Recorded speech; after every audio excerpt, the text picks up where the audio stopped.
से डर लगता है, कैलकुलेशन वीक है, नंबर देख करके दिमाग ब्लैंक हो जाता है? अगर हाँ तो अब सही वक्त है कुछ अलग ट्राई करने। तो मिलवाते हैं आपको एक इंडियन एंशिएंट से जिनका नाम है वैदिक मैथ।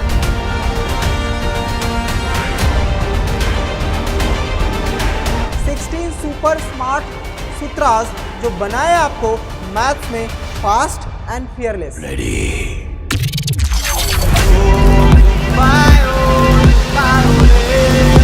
ये है मैथ्स का शॉर्टकट वर्ल्ड जहां एडिशन हो या हो अलजेब्रा, 3 स्टेप का काम एक ही स्टेप में किया जाएगा। यहाँ हर क्लास के लिए हर लेवल का टॉपिक होगा, तो सीखो सब कुछ with fun, easy and fast तरीके से। एग्जाम में एज चाहिए, कॉम्पिटेटिव प्रिपरेशन स्ट्रॉन्ग करनी है, तो ये बनेगा आपका सबसे सीक्रेट वेपन, क्योंकि अब मैथ्स बोरिंग नहीं माइंड ब्लोइंग बनेगा। ज्वाइन करिए वैदिक मैथ सीरीज को रोज शाम एक नए कॉन्सेप्ट और एक नई ट्रिक्स के साथ। फास्टर सोचो, स्मार्टर बनो, क्योंकि वैदिक मैथ्स बनेगा अब हर एक बच्चे का मैथ बड़ी। जय हिंद चैम्प्स, स्वागत है आपका एक बार फिर से वैदिक मैथ्स की क्लास में, जहां आज हम सीखने वाले हैं ट्रिपल डिजिट और उसके बाद लेंथी एडिशन, यानी जिसमें मल्टीपल डिजिट होते हैं, यानी 5 2 6 या 7 8 ऐसे डिजिट्स होते हैं जिनको हमें ऐड करना होता है। तो विद इन सेकंड हम कौन से अप्रोच को फॉलो कर सकते हैं ताकि हम लाइक माइंड में ही उसको सॉल्व कर सकें। तो आइए देखते हैं अपनी इस वैदिक मैथ्स में, चलते हैं वैदिक की दुनिया में, यानी पुरानी दुनिया में, जहाँ पर गुरुकुलों में सिखाया जाता था कि भाई देखो जब कभी भी एडिशन करना हो ना तो आप राइट साइड से नहीं लेफ्ट साइड से सॉल्व करो।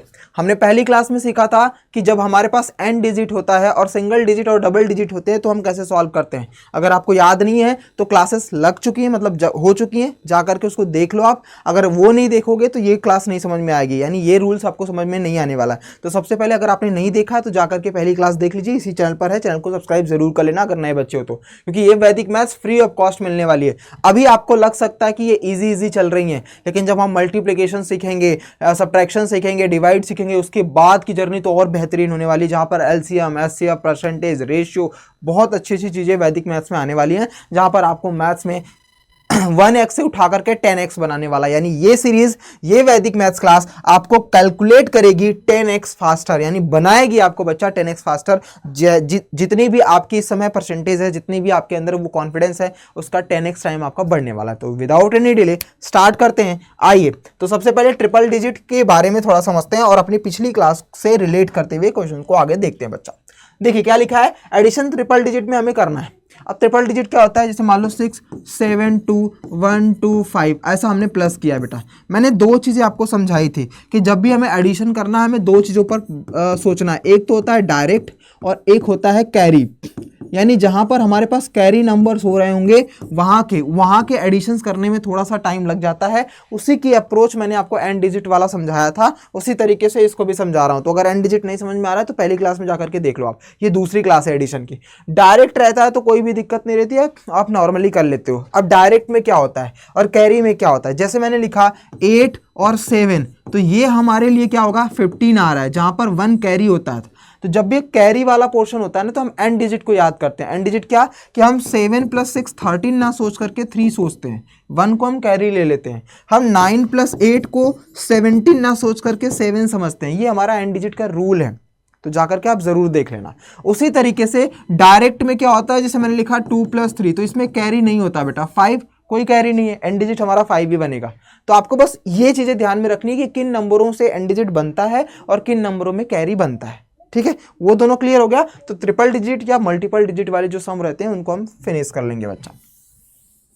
आइए देखते हैं, जैसे इस वाले को एडिशन करना है तो हमारा रूल ये कहता है कि सबसे पहले, अब ध्यान से समझना बच्चा, पहला रूल ये कहेगा आपको, रूल नंबर 1 ये कह रहा है कि सबसे पहले आप बगल वाले से पूछोगे। बगल वाला मतलब आप स्टार्ट कहाँ से करोगे, आप हमेशा लेफ्ट साइड से ही स्टार्ट करोगे, क्योंकि हमने वैदिक रूल में ये सीखा है कि एडिशन को या सब्ट्रैक्शन को हम ट्राई करेंगे कि लेफ्ट साइड से, और ये पहले लेफ्ट साइड से ही होता था। अब हम फिलहाल जेनजी वर्ड में क्या कर रहे हैं, राइट साइड से सॉल्व करते हैं, वरना जिसमें टाइम भी लगता है और गलत होने के चांसेस भी रहते हैं। लेकिन इसमें गलत होने की चांसेस 0% हैं, और उसके अलावा फास्टर आपको 10x बनाने वाला बेटा, बस मल्टीपल प्रैक्टिस करने की जरूरत पड़ेगी आपको।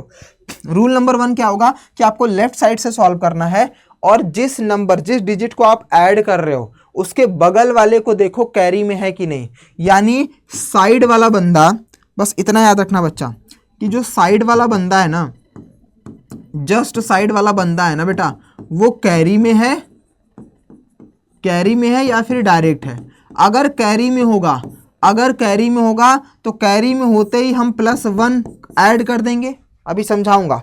और डायरेक्ट होगा तो कुछ नहीं करेंगे, एज इट इज, जैसा है वैसा ही हम क्या करने वाले हैं बच्चा, वैसा ही लिख देने वाले। बस ये रूल नंबर 1 अभी फिलहाल देखो, यही रूल नंबर 1। रूल नंबर 2 मतलब जब भी आप ऐड करने जाओ किसी भी डिजिट को तो उसके जस्ट बगल वाले को देखो वो कैरी में है, अगर कैरी में है तो इस वाले को 1 ऐड कर दो, बाकी उसका एंड डिजिट लिख दो। उसके बगल वाला देख लो, उसके बगल वाला देख लो, यही करते जाना है 3 डिजिट में भी और लेंथी डिजिट में भी। आओ जरा 3 डिजिट के देखते हैं। अब देखो बेटा, सबसे पहले मैं 6 और 1 ऐड करना है, तो मुझे इसको नहीं देखना है, इसके बगल वाले में।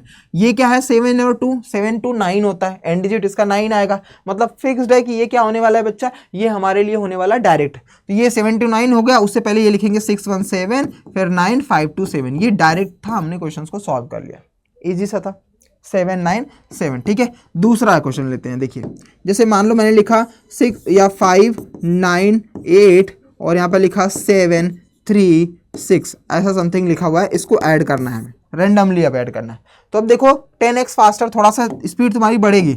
अब तुम्हारा दिमाग क्या कहेगा, इसको मुझे जो ऐड करना है, तो 7 5 कितना होता है 12 होता है, लेकिन उसके बगल वाले को देखो ये कितना है 9 3 है, 9 3 कितना होता है 12 होता है, मतलब ये कैरी वाला आ रहा है।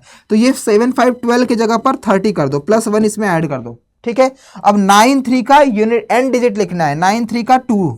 ठीक है, उसके बगल वाला देखो बच्चा, उसके बगल वाला क्या है 8 6, फिर से कैरी आ रहा है, तो 8 6 का 4 तो लिख देंगे हम, क्योंकि 8 6 14 होता है, लेकिन 14 समझते नहीं, 4 लिखते हैं। और 1 कैरी जो हो रहा है 1 इसमें, यानी ये 9 3 का 2 हो रहा था, तो इसमें एक और ऐड करके लिख देंगे 3, क्योंकि इसके बगल वाले से इसमें +1 हो जाएगा, जैसे इसके बगल वाले से इसमें +1 हुआ, तो 1 3 3 4 आपका आंसर हो जाएगा।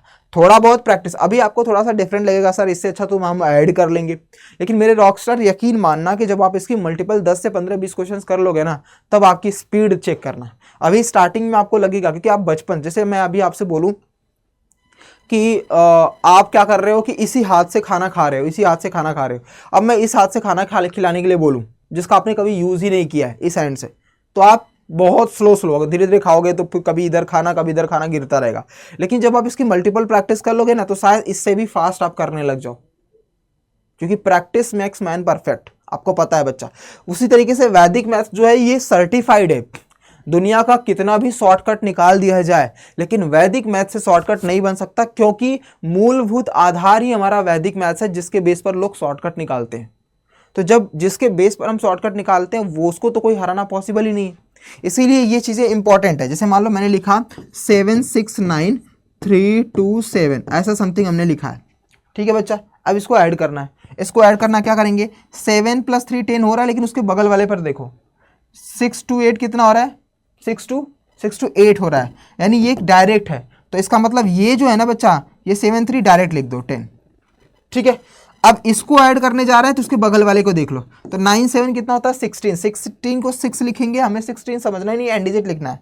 अब ये हमने लिखा 6, ठीक है बेटा, और ये 6 2 8 हो रहा है, तो इसमें 1 ऐड कर दो, खत्म, क्योंकि हमारा नेक्स्ट वाले में +1 करना रहता है। जिसको हम ऐड करने हैं, जिसको भी हम ऐड करने वाले हैं, बगल वाले से पूछो कि भाई तू कैरी है या डायरेक्ट है। कैरी है तो जिसको मैं ऐड करने जा रहा हूं उसमें 1 ऐड कर दूंगा, कैरी नहीं है तो बस सिंपल सा वही लिख दूंगा।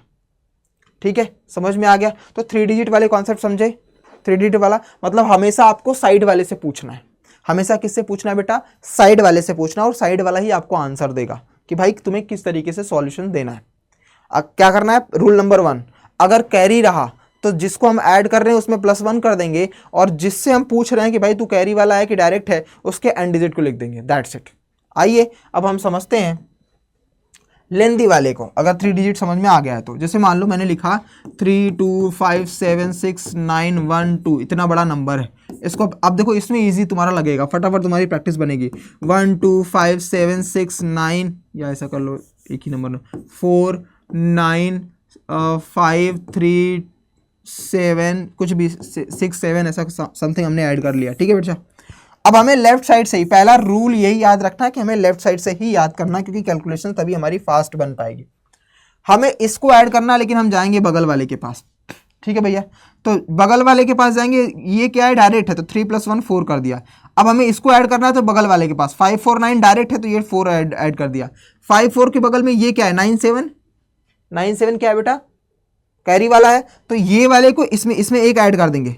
अब देखो जैसे ही मैंने इसमें एक ऐड किया, ये जिसमें ही हमने एक ऐड किया बेटा, तो ये कैरी बन रहा है। अब ये कैरी बन रहा है तो इस वाले में भी एक ऐड हो जाएगा, 4 की जगह पर 5, क्योंकि जैसे ही हमने ये वाले को ऐड किया बेटा, इसको, ये कैरी वाला बन रहा है, तो ये एक इसको देगा, ये तुरंत कैरी बन जाएगा, कैरी वाला बनेगा, क्योंकि 5 4 9 प्लस 1 कितना हो जाएगा 10, 0 हो जाएगा। और जैसे ही हुआ तो 1 इसके पास कैरी हो जाएगा, क्योंकि ये वाला फिर से किस में आ जाएगा, कैरी वाले टर्म्स में, तो ये एक इसको दे देगा, तो ये 5 बन जाएगा। अभी आगे चलता जाएगा, नंबरों को कटपीट करते हुए फाइनल आंसर की तरफ जाएंगे हम। अब देखो बेटा फिर से 6 5 कितना हो जाएगा 11, 11 को तो 1 हम लिख देंगे, लेकिन ये तुरंत इसके पास चला जाएगा, यानी ये 0 ना होकर के अब ये 1 हो जाएगा। 1 कैरी हो रहा है ना बेटा, 1 कैरी हो गया और 1 तो आगे फॉरवर्ड होता चला गया। अब 9 3 कितना होता है 12, 12 को हम 2 लिखते हैं, है ना बच्चा, लेकिन 12 को हम क्या लिखेंगे 2, लेकिन 1 कैरी होगा तो ये 1 हट करके फिर से क्या बन जाएगा 2। समझ में आ रहा है, क्लियर हो रहा है, और सिंपल इजी सा है। अब ये 6 7 डायरेक्ट है, 6 7 डायरेक्ट है बेटा, तो ये 2 पक्का रहने वाला, ये एज इट इज रहेगा। 6 7 क्या हो जाएगा 6 1। अब ये 6 1 को ऐड करने के बाद बगल वाले देख लो 7 2 9 डायरेक्ट है, मतलब ये हो जाएगा 6 1 7 7 2 9, यानी 4 5 1 2 2 7 ऐड जाएगा, 7 2 9 6 1 7 9 3 12 6 5 1 12 9 7 16 17 आ जाएगा। 9 7 कितना होता है, अच्छा ये 9 है, मुझे लगा कुछ और है बेटा, तो ये 9 7 कितना जाएगा 16, 16 को 6 लिखना पड़ेगा ना, हमने 6 भूल गए यहाँ पर, तो यहाँ पर 6 हो जाएगा।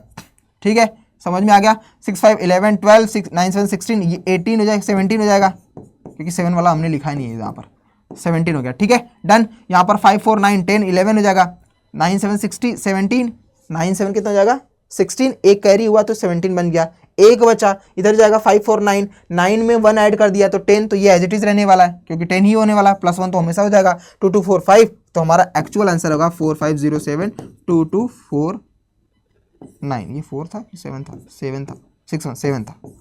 ठीक है, चलो दूसरा क्वेश्चन समझाता हूँ तो और समझ में आ जाएगा। देखो बच्चा, हमेशा राइट साइड से जाओगे तो कभी मिस्टेक्स नहीं होगी। जैसे मान लो 2 3 4 5 6 7 1 2 ऐसा समथिंग नंबर है, 1 2 3 6 7 9 1 5 ऐसा समथिंग ले लिया हमने नंबर। अब इसको प्लस करो, अब इसको प्लस करो बच्चा, इसको प्लस करेंगे हम तो कितना आंसर आएगा, देखो सिंपल सा है। अब इसके बगल वाले को देख लो, 3 2 कितना होता है 5, तो ये हो जाएगा 3, क्योंकि इसको ऐड कर लेंगे। अब ये क्या है 4 3 7 डायरेक्ट है, तो ये हो जाएगा 5। अब ये वाला देख लो बेटा, ध्यान से देखना, 6 5 कितना हो रहा है 11, 6 5 कितना हो रहा है 11, तो एक कैरी हो जाएगा इसके पास, तो 4 3 7 8 हो जाएगा ये, क्योंकि एक इसके पास कैरी हो गया। अब 6 5 11 को हम 1 लिखेंगे, कितना लिखेंगे 1। अब यहाँ पर आ जाओ, हमने एज इट इज रख लिया बेटा, 6 5 11 है ना। अब ये देखो बच्चा, ये कितना है 7 6 13, 7 6 कितना है 13, 13 कैरी को 3 आएगा, लेकिन एक तो ट्रांसफर होगा ना बच्चा, एक ट्रांसफर होगा तो 6 5 11 था, तो ये कितना बन जाएगा 12 बन जाएगा, यानी ये बनने वाला है 12। अब 7 6 13 को 3 लिख दिया हमने, लेकिन इसको ऐड करने से पहले ये वाला चेक कर लो, 9 7 कितना होता है 16, एक कैरी कर दोगे, 16 को 6 लिखोगे लेकिन कैरी कर दोगे तो इधर 4 हो जाएगा बेटा। ठीक है, 4 हुआ, 6 5 11 12 हो ही जाएगा, 4 3 7 8 हो जाएगा अपना। अब ये 1 1 2 हो रहा है, कौन सा टर्म्स है बेटा, ये डायरेक्ट है, ये डायरेक्ट है, 1 1 2 डायरेक्ट है, तो यानी ये एज इट इज रहेगा, यानी 6 ही आने वाला है। ये 1 1 2 5 2 7, अब चेक करने के लिए चेक कर लो, 5 2 7 1 2 9 7 16 7 6 13 14 6 5 11 12 4 3 7 8, हमारा आंसर कंप्लीट हो रहा है। बस एक चीज का ध्यान रखना है, लेंदी वाले में आपको प्रैक्टिस की जरूरत पड़ेगी। बस ये एक चीज का ध्यान रखना बच्चा कि साइड वाले से ही हमें पूछना है, यानी हम लेफ्ट साइड से जब सॉल्व कर रहे हैं तो हम बगल वाले यानी राइट, जस्ट राइट वाले से पूछना है। जस्ट राइट वाला आपको जो भी आंसर देगा उस तरीके से आप क्वेश्चंस की प्रैक्टिस करोगे, अपने आप समझ में आ चला जाएगा। ठीक है, थोड़ा लेंदी है, जब इसकी मल्टीपल प्रैक्टिस करोगे तो आपका आंसर आ जाएगा। ठीक है, मिलते हैं नेक्स्ट वीडियो में इसके, तब तक के लिए bye bye, take care, God bless you, जय हिंद मेरे रॉक स्टार।